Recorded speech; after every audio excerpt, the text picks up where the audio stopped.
Welcome, ladies and gentlemen, to another episode of For the Culture Live.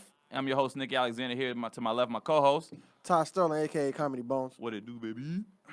How you feeling, dogs?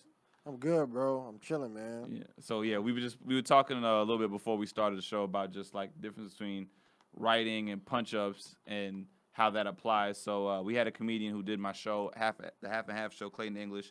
Really funny stand-up, and so you had noticed on his page he did some work on Bad Boys, which is, shout outs to Clayton, man. But yeah, that's like, so there's even work just being on set and rewriting it, like just giving somebody jokes to do. Yeah. On set. I mean, what I saw on his page, it wasn't even about the Bad Boys shit. It was about how Will was opening up for like Chappelle, and it was him. Oh yeah, because Will did his Facebook show where he decided to do stand-up, and he had like a whole bunch of stand-ups given. He had Clayton. He had a Rail Comedy. Real Battle, yeah. Real Battle, yeah. He had him. Janelle James. Yeah, and he had all of them like in his house, and he was Yeah. talking about like stand-up and all. And Clayton was just saying like, be comfortable when you're uncomfortable. Saying like people sense that silence and they're like, oh shit, I'm not funny. It's like it doesn't mean that you're not funny. It just means like they're listening. Yeah. So you know what I mean? Yeah, yeah.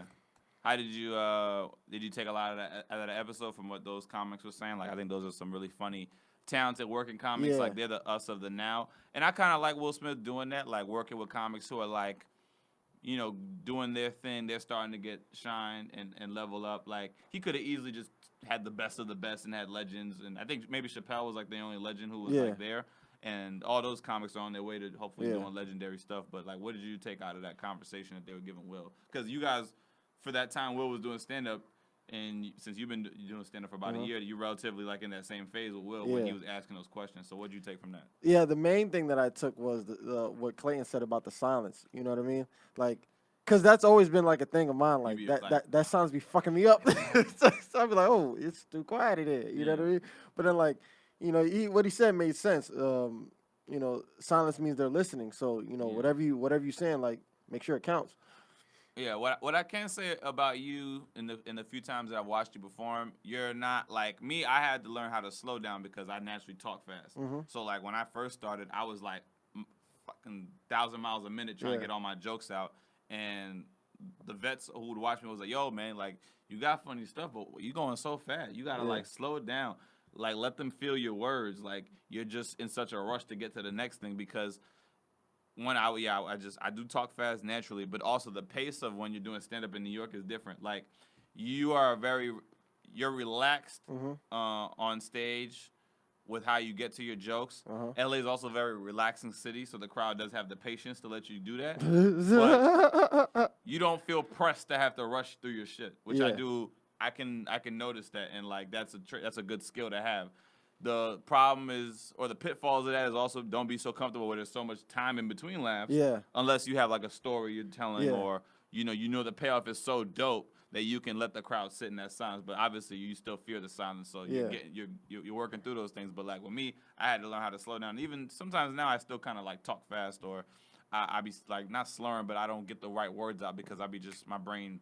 It'd be operating so fast, like it's I hear you. But I noticed that with you, like you have your joke that you wrote, and you take your time telling your joke, and you're like a casual hand in my pocket kind of fellow. Like I'm actually trying to get out of that shit. It's not a bad habit, but it's a habit if you just are more concerned about your performance. Because the hand in the pocket will take away. I got out of it last night. You know what I started doing? What'd you do? I started putting my hand on the mic stand. Oh, you saw us doing that. We was doing that a lot. You know how some niggas do that? Like, they put their hand in, like, they mess around with the mic. I started doing that. Like, I was like, okay, at least I got my hand out of my pocket. It's not a bad crutch. Like, a lot of greats, even when you watch specials, you've seen people put their hand on a mic stand. It's not a bad crutch. If Chappelle puts his foot on the fucking mic. I mean, not on the mic, on the speaker. You see his last stand where he puts his foot on the speaker and he leans. That's like that's why he hit crutch.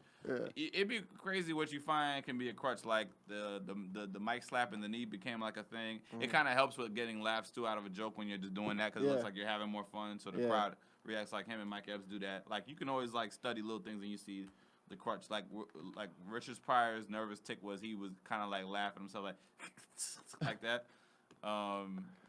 Everybody has like a thing. Yeah, like I see Chappelle do stand up sometimes, and this motherfucker be sitting down the whole time.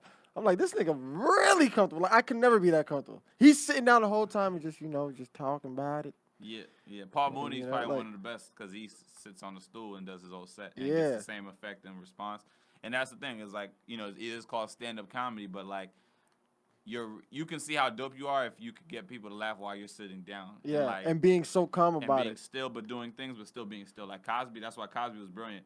Cosby used to stand up a lot when he was younger, but then like probably by the 80s, when he was already like in his late 30s, early 40s, he was pretty much on a stool. And when he was like, an old guy doing comedy before the shit went down, they said he could rock 2 hours, like monster from start to finish, like rah, have the crowd in tears in a stool. Bill Cosby. He was. I never had a chance. I'm probably never gonna get the chance of seeing him. But every comic who I spoke to, because he did do the special for Comedy Central like a couple years ago. But like, you had to go see him live to kind of understand why comics still put him up there when it's like, well, I ain't seen his shit since the 80s. But he could do 2 hours and change. Really, really funny. Like no lows. And do it all from sitting down. That's crazy. So it's like J-E-L-L-O. Oh yeah, it's and yeah, just stories for days. And he wouldn't, he was old, so he didn't even do like late night shows. His shit was like at 5 o'clock. You gotta go see him like at 5 o'clock. Right after work, nigga. Yeah. No, he's performing on a Saturday. He ain't doing no Tuesday night. Okay. This nigga's doing a weekend. He got old folks coming to see him. Well, he got everybody coming to see him, but like, But how'd you feel? So let's jump that into doing the comedy pop-up show that we had a Tuesday night. All of us actually were in the building. Haley is kicking with us today. She was the host. Haley the host. And I think did a great job. Let's give it up for Haley. Let's make some noise for that. Clap. Woo! Haley ain't Mike, so she's giving us the thank you guys from a distance. But how did you feel about the show? Oh yeah, I fuck with the show. A lot of the comics were funny. Yeah. There was a lot of comics. There was a lot of them. A lot of comics. You did your thing when you closed it out. Like your shit, thanks, your shit was really good. Who was it? Because I forgot to tell you. You watched the whole show. You were there for most of the show, I saw the whole show. That's what's up. I love how you're still in the phase of where you want to watch everything. Like you might not be there in this nigga's 2 like, years. this nigga Nick comes in 30 minutes later like, oh, you're here from the beginning. You'll learn soon. Because I remember like, it's a weird thing. Like I'm about to be going into 10 years, and that's crazy, man. I feel like I'm still a young comic. I got a whole lot of shit to learn.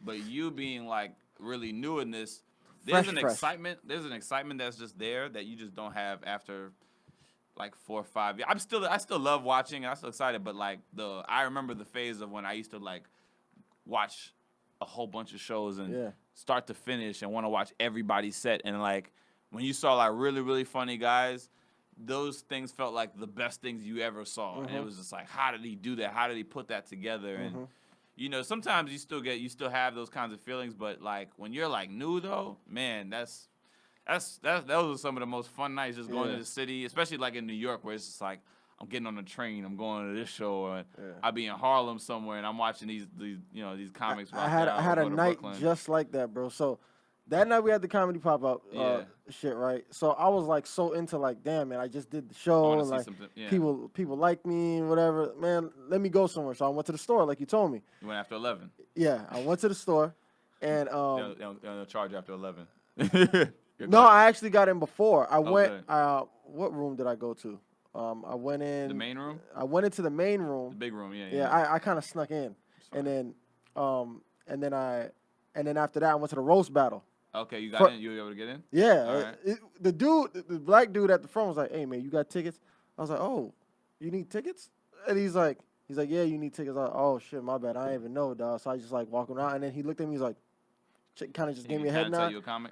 Yeah, and because I told him I was like, I do comedy, but I'm not big yet, I'm just starting or whatever. And he's like, all right, man, just go ahead. It's jam packed though.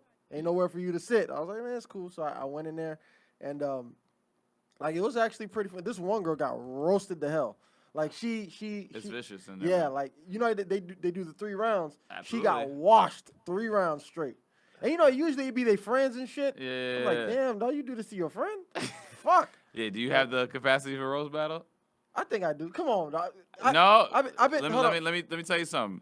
A lot of people think that they can do roast battle, and yes, while you can ad lib, and black people in our culture, we tend to just being able to snap, just looking at you and breaking you down. But there's a science in the roast battle where these guys study each other and they really like Google you and write shit. You know what I'm saying? It's just different. Like and there's a lot of black comics who have thrived in roast battle, and some who just they can't adjust and they just like, nah, man, fuck that. I like that shit off the dome. But like, how did you feel like you could do it? Because also it's like being able to take what is being said to you. When you asked me, I think I could do it? What I thought you meant was like, can I withstand all the roasting? I could take the roasting. You could take it, okay. I just don't know if I can deliver the roasting the way they do. Right. Okay. Cool. Like where I'm from, like we roast way different. You know how? Yeah. Yeah. We roast way different. Can I take it? Yeah, I've been getting made fun of since middle school. Right. I could take a roasting like nothing. But will I be able to compete and do what they do? I don't know. I never did it. I actually can't. I don't think I can do it. I'm kind of like giving myself less credit that I could prepare and work on it. But I never got anything out of that. Like so, like I learned how to roast because I had to. Like the comics who I started out with just gave it to me every night until I started like giving it back and just like not acting like I'm too good to do it, but just like I didn't care for it. Like I'll snap, but you never would like that. I'm not into it, but it's like never would like that. If we gonna go, then fine, we'll go. I would just if I'd rather not. But the only time you ever got into like a roast where like you felt like you had to snap back is when you felt like the nigga was getting too personal. You're like, all right, dog. Yeah. Blah blah blah blah. Like, and then I started taking out the gun, start firing off, and then like, niggas when it gets too much for niggas like, all right, okay. See, before I let you talk about my head, but I ain't gonna let you just talk about my mom's like that. That's it. You know what I mean? Yeah, I had a car, but like when I started doing stand up, like niggas didn't even give a fuck about my mom. If I told you how many veteran comics have gotten up talking about how they was my mom, it was fucking my mom and shit like that, like. And it's in the spirit of comedy, and like my mom's Facebook friends with some of them, so it's like it's all good. Yeah. But you had to learn how to just take that shit out of it. Like moms don't matter, grandmas nothing matters. Nigga, they just talked about my grandmother, man. Like, oh, Nicola, like that. They once they knew my grandmother and met her, and they saw like the person behind the jokes. Yeah. And then they would have like my friends, shout outs to Dino and John. Like, nigga, it don't matter. So. Yeah, but so you enjoyed the roast battle show, and then who else did you? What other comedy did you watch? Who was in there? Your boy Jerron went up. Oh, you watched his set? Yeah. How do you like Jerron? He's not a bad comic. Yeah, he's good. He's good. He's a good writer. Really good. But yeah, that was like one of those nights. I'm like, damn, man, I feel like I could do this every night. Like go perform somewhere and then go to a comedy club and like learn from other comics and shit. Exactly. So like that was cool for me. Yeah, it's still good to be a student. I was trying to get to watch Damon Wayans because he's in my top 3. He came back. He's coming back to doing comedy, so he's been working out and he was doing shows at the Improv. So I wanted to go last night, but I was so tired when I came home I couldn't get the energy to come out. But I think hopefully if he's doing some more shows or whatever like that, I can just come see him work out.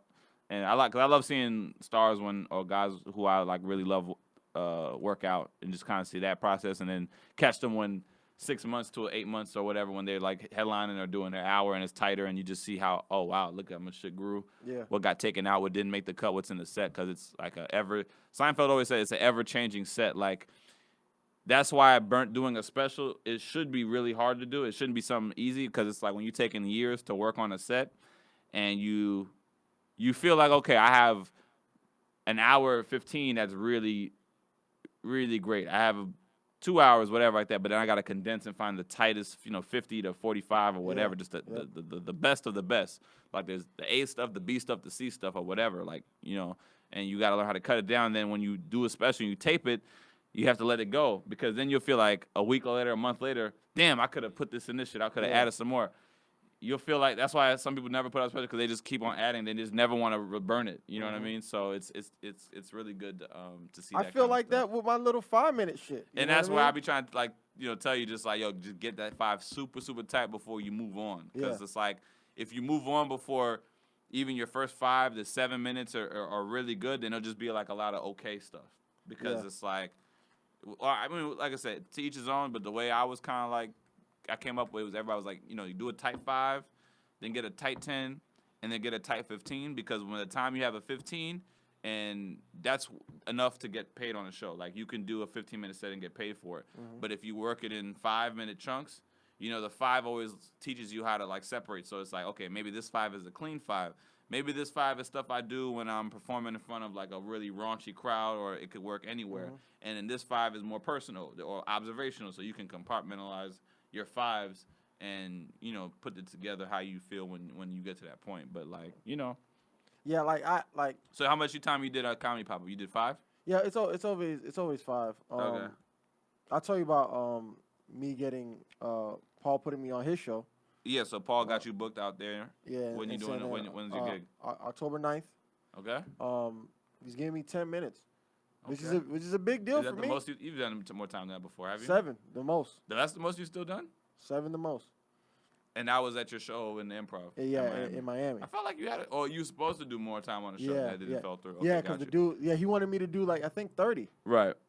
And that just didn't. He just never came through. I was like, if I'm gonna do 30, though, you gotta pay me. You know what I'm saying? And like, he just. Yeah. So October 9th is your big day. Yep. So you prepping. Yep. All right.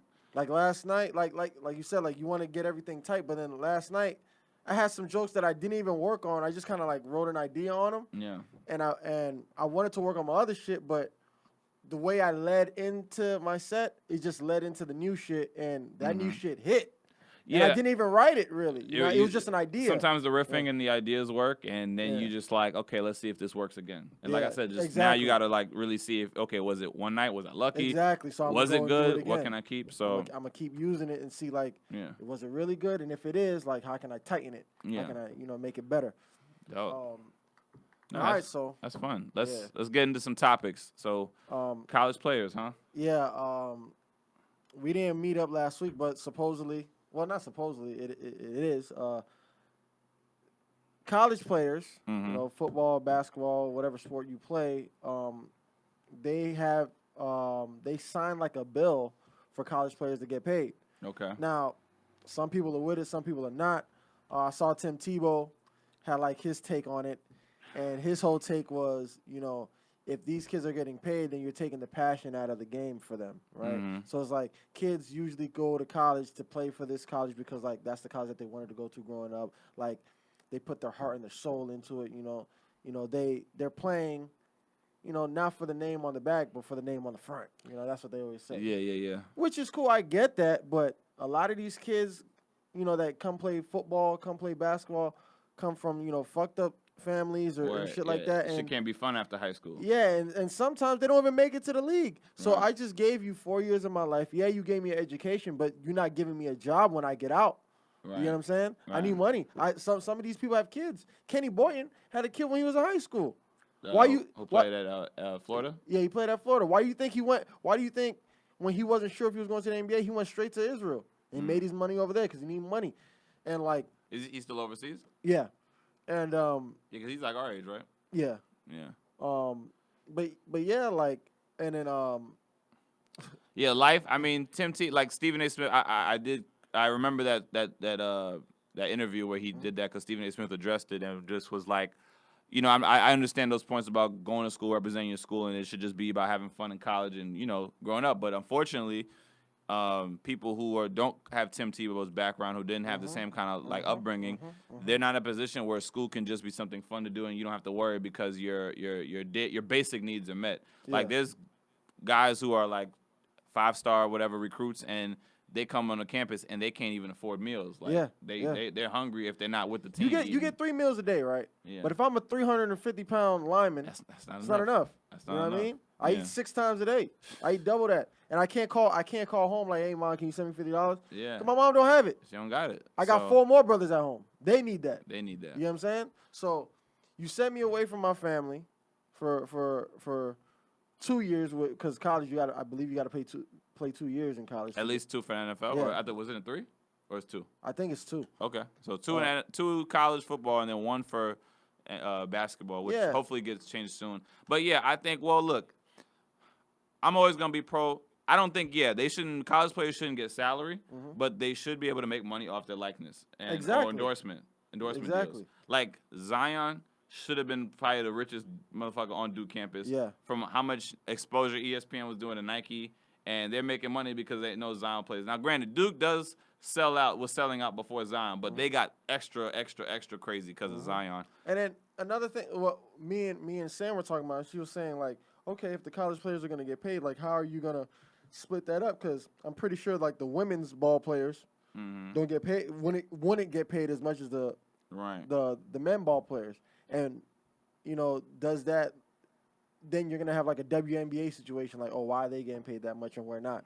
You know what I mean? We're doing the same amount of work. But I get that part, but it's like, are you bringing in the same amount of fans? Are you bringing in the same amount of money? Yeah. You know what I'm saying? That's the thing. And then what about sports like volleyball, water polo? You know what I mean? Are they going to get paid too? Like, you know, it's a lot of stuff. But either way, I just feel like everybody should get paid. If you play a sport, you're on the team, man or woman, you should get paid. Or if they if they can't get paid, then they should have the choice to be able to go pro. Yeah. Like, I'm sorry, it's just not fair where golfers, tennis players, anything that's not basketball or football, you pretty much get the choice to go pro, and that caters to a predominantly white baseball too. Society. Baseball, you can go high school or you do 3 years in college if you go to college. I think that's the rule. I actually didn't mind that one, saying where if you do high school, a lot of them go to the minors. Yeah, you go to the minors and play minor AA, AAA ball. But I actually kind of thought the thing of if you come out of the pros out of high school, cool. But if you do go to college, you should commit to 2 years. I think at least 2, because I feel like it's not fair to the coach to have to do a constant turnaround and not know who he's going to have and get some time to coach these kids and prepare them the way that you can prepare them if you know you get more time with them. Yeah, because you end up shortchanging the coach. Right. But I think 3 years is too long, but 2 is a good happy medium because that's half of the amount of time you can't play for your eligibility. So, yeah, why not? Like, why not just do that? But I don't know.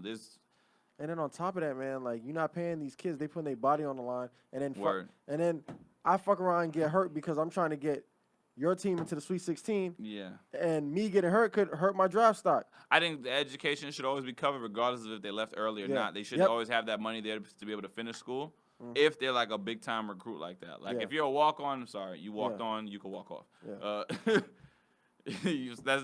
Man, you weren't like they didn't need you. You know what I mean? Like, you're there to try and prove yourself. Or, well, sometimes guys, they do have unfortunate circumstances, but, yeah, I don't know. It's always tough. Like, regardless of the fact, the people who run the school are always making off, so I don't have no sympathy for them because they're always getting paid. Alumni, faculty, all that shit, they're always getting money. But players need to get some too. Yeah, definitely. We're not saying they got to be millionaires now, but let them in on a piece of the pie. 50,000. If everybody was getting 50,000, 25,000, whatever. I mean, granted, they still know that they're not getting as much as they should, but I feel like they'd be. They're getting compensated. They're getting compensated something. So that. Plus the 3 meals a day, plus free education. Yeah, 50,000 free education meals covered. Yeah, that's I think I got. And if you're on the team, you know you get hoes too. Yeah, you get them hoes dog. Get them hoes dog. He got game. Ray Allen, Buffy, and Susie. Ray Allen was running through the campus, dog. Brooklyn is in the house. Dog. Shout outs to Jesus Shuttlesworth. I remember I had a homie in that made you want to go to college. I had a homie in high school. He used to go on like all these like visits like during the summer and shit. Just to smash. And like he would tell me like, "Yo, I'm gonna be in Orlando. Like, you trying to come?" I'm like, "For the weekend?" Like, "Yeah, let's go." Go to UCF, and just be running through campus, running through everything. And he didn't go. Like the thing is, no, he didn't go to them schools. He ended up going to school in I think he went to Arizona State. Oh, okay, that's cool. Yeah, but the thing is like. It was funny because he would go on campus and, like, they know, like, oh, yeah, this is the new recruit coming, blah, blah, blah, blah, and I'm just a homie. So I get all the scraps. Like, whatever he don't want, they just like, oh, so you with him. Do you play anything? I'm like, you know, I play some. Play some ball? Yeah, I play 2K. You know? Play 2K? Yeah, but, like, it was cool. Like, even at BC. Right. Community college. Community college, nigga.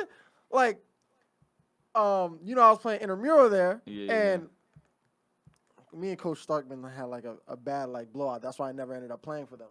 But I was supposed to be on the team, so like I was practicing with the team, traveling with the team, everything. My first year there, because I got there halfway through the season, so he just let me travel and practice with them. And even then, like we would leave games and like at the party at Miami-Dade College. What is it? Not Santa Fe. Chipola College up north. Okay. Brevard, like. All them like community, up north, community college up north, man. You ran through the community college circuit? Oh, I ran a marathon. The marathon continues.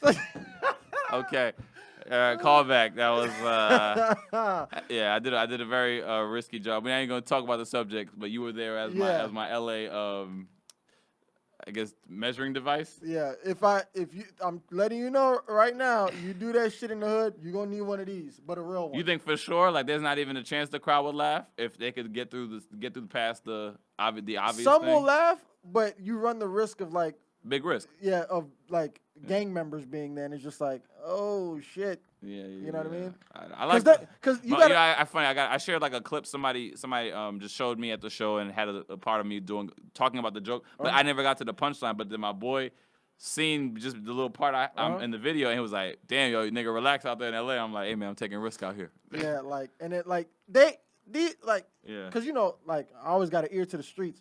These niggas wanted to kill Kodak. They wanted to kill him. Right. Okay. You notice Kodak hasn't been back. He didn't. But he got arrested, didn't he? He got arrested. But there was a time where like he was supposed to do a show in LA. He didn't do it. Yeah, he can't because he was that scared. Yeah, like it's not even Kodak's not a scared person. The team is scared. But the team is like, hey, nigga, the money, right? Don't go over there. We are not going over there. Chill you go. out. You going by yourself because I'm not fucking going. Like. Yeah. Speaking of going places by themselves, Tekashi 6ix9ine is fucking snitching on everybody. Tekashi Snitch 9. Yeah, Snitch 9. Good transition, by the way. Yeah. And it's getting bad out here. Yeah, man. and he's denying witness protection and says that he is just going to hire a private security team to go with him everywhere. First of all, them niggas not gonna work for you, dog. Because if you listen to the tape from Jim Jones, right, where they were talking about super violating, real with Jones. Yes, if you listen to the tape with Jim Jones where they talk about super violating him, right, he literally says, "Fuck Tekashi, get the security, and that'll scare other securities from actually wanting to work with him." Wow. So they're just like, "Yo, all right, you got security? It's okay. We just gonna pop them off." Wow. And then in New York, if you're a security team, you can't have a gun unless you're an ex-cop. Are you serious? Yeah. Because the gun laws in New York are that strict. So if you are security, you can't have a gun. If you're an ex-cop or ex-military, you can have a gun. So if he's gonna have security, so you'd have to seek out, and they probably cost more. Yes, they cost more. And on top of that, I'm not even sure if they're allowed to shoot unless it's self-defense. Yeah, exactly. So yeah. So how do you think this ends with Tekashi? Like, do you think he's gonna get out and revive his rap career? You think somebody's actually gonna kill this guy, and we're actually gonna have like a whole portion of now everybody's feeling sorry for Tekashi where he dies, and then there's more like arguments and narratives about like, oh man, they took him, like sympathy you know what I mean? You know that could happen if he dies. Well, you know, for me, man, ain't no sympathy. Ain't no sympathy. Ain't no sympathy for that. Or empathy. At least. Yeah, right. For that at least. But he's really ratted. There's no way he didn't rat. No, there's recordings. People recorded him in court snitching. His driver, right? Yeah. Who's like, I believe his cousin or something like that, was wearing a wire in the car. And supposedly Tekashi was in on it. He's like, no, you got to wear the wire. I can't wear the wire because, you know, the niggas are close to me. You just the driver. They're not going to expect anything. So they're talking about this when he was, like, still on the streets and how he was, like, planting. He was trying to set his team up. Yep. He was already wearing a wire. Because the thing is, what happened was he was already being investigated. Wait, nigga. He was already being investigated because remember when he said he had the FBI outside his house? Right. Watching his shit. So I guess in the midst of all that, they got a hold of the driver. And now the driver was wearing a wire and got everything. That's how they got like a lot of the recorded phone calls. That's how they got when he was like kidnapped and they beat him up and. That was like real? That. Yeah, that was real. I didn't believe any of that shit. Yeah, you thought it was set up. Nah, that shit was real. Wow. He really, man, I never seen a story like this before. And then he's saying like he wants to get back into music, but I don't know any record label that's gonna sign him. Well, he could be independent. Yeah, he can go independent, but I think all his money was seized. Oh, really? Yeah, you can't have drug money and gun money and then get out of jail and still have the drug and gun money. Right. They're not just gonna give it back. That's a wrap. Like, you know what I mean? It doesn't work like that. That's so crazy, man. He's an idiot. So, what other kind of form of protection you think he needs? The Lord and Savior Jesus Christ. You think? Okay. Well, he's Mexican. His mom should be praying. I mean, then go to Mexico. Maybe Chapo's people will look out for you. He could be if he learns how to rap in Spanish, he could probably have a good career in Spanish rap. Yeah, probably. But all I'm saying is like niggas already didn't like you because you was a Mexican screaming nigga. You know what I mean? On every fucking track. That's true. So they already ain't like his ass, and now you think you just gonna snitch on literally everybody and get out scot free? No way. Come on, man. No way. There's niggas that you done snitched on that that's like they big homie. You know what I mean? Like, damn, you put my homie in jail, like I gotta come get you. This is really good for Bobby Shmurda though, because Bobby Shmurda is loud. Like when he comes home, when Bobby comes home, Bobby Shmurda did some Kevin Childs shit. So for example, right? Kevin Childs is like I'll tell you about him, the big guy in Harlem. Yeah. And you know, he used to run with Alpo and those guys and shit. But you know, he had his own team, and when he had got caught, they went and got everybody, and he had got out, right? Because they didn't have enough evidence on him. But his man got 10 years. Mm-hmm. He said, if you give me, I believe his man had 14. He said, give me 7, and we'll split it. Like you give me 7 and give him 7, and then you know we'll call it. He did some real shit. Yeah, he did. He looked out for his boys. He went down with his team. He just took it. So like that's the same shit that Bobby did. Because for example, they gave Bobby's homie 10. Right. And what's his name? Rowdy. Yeah, and they gave him 10. So Bobby split that with him. Right. Like we'll be in jail together and we'll get out together. He's gonna come out a fucking hero. They're gonna have a parade for Bobby. Bobby's getting a parade, and I think he'll probably have a good comeback song. Hell yeah. Like it's gonna be so hype. Like he probably one of the first people I felt like he went to jail. He went for a long time because it's gonna be a long period of time since Hot Nigga came out, and the people will be like, I think he'll legit have a real fan base ready. Like I feel like he's gonna pop in the clubs and get more out of what he could have gotten out of his career, or not even get more because it's not over, but he's gonna be all right. Like, and he's still really young. Yeah. Right? Because how old was he when he got locked up? Oh, I think he was a teenage rapper, right? He was like 18. 18, so he's gonna be 25, 27, something like that. So he should be straight. Since we're still on music, before we wrap. Yeah. The Baby. Not even The Baby. I mean, we could talk about it. So his debut album's coming out this week. It came out on Friday. Came out Friday. It was pretty good. It's pretty. You listen through? Yeah, the intro was the intro to the album. Intros are big to rap albums. Yeah. That's what like set it off. That was really good. Yeah, he got some good features and he has Quavo on there. I believe Offset, Nicki Minaj is on there. She did a verse. Chance the Rapper's on it. Good song. You know, so he got some good features, some good songs. Heavy hitters, and I mean, granted, he's probably one of the breakout 2019 people's. Like he's had a big year, a bunch of hit records. I think the biggest like new coming artist is between him and Meg Thee Stallion. Yeah, they definitely, those two is definitely their year. 2019 is their breakout. So so you already listened to it once. Yeah, I listened to it twice. It's a good album, a good debut album. Yeah. I mean, a lot of the beats sound the same. The production, okay. Yeah, but he has the same producer, so. Yeah. Does he have like I would classify the Baby as far as like trap street rap. I think I put him in that trap street club bounce kind of thing. Yeah. Is most of the songs like that, or did he show like different sides of himself? I mean, the intro showed like a different side, and then he has another song where he's kind of like singing on it. Okay. So, and then that's about it. But every other song. What do you think is his strongest trait as a rapper? You think it's his flow? You think it's just the confidence, the swag that he got? His flow. Yeah. And his appearance. Okay. Ladies love his little ass. Yeah. Nigga's 5'7". His videos be off the chain. You know what I mean? Yeah. He's 5'7". Them girls are wet all over from him. Maybe having like threesome videos and just he be doing a lot. He live life. He be living out here. Who else got an album coming out? In hip hop, who else is doing some things? I heard J. Cole and K-Dot are supposed to do like a collab album. Oh, that'd be cool. But I didn't hear too much about it. I just heard like through the grapevine. Yeah, well, Kendrick just had the baby, right? So. Yeah. It's probably gonna be a minute before I expect him to probably come out 2020 with something. Yeah. He's been chilling this year. Yeah.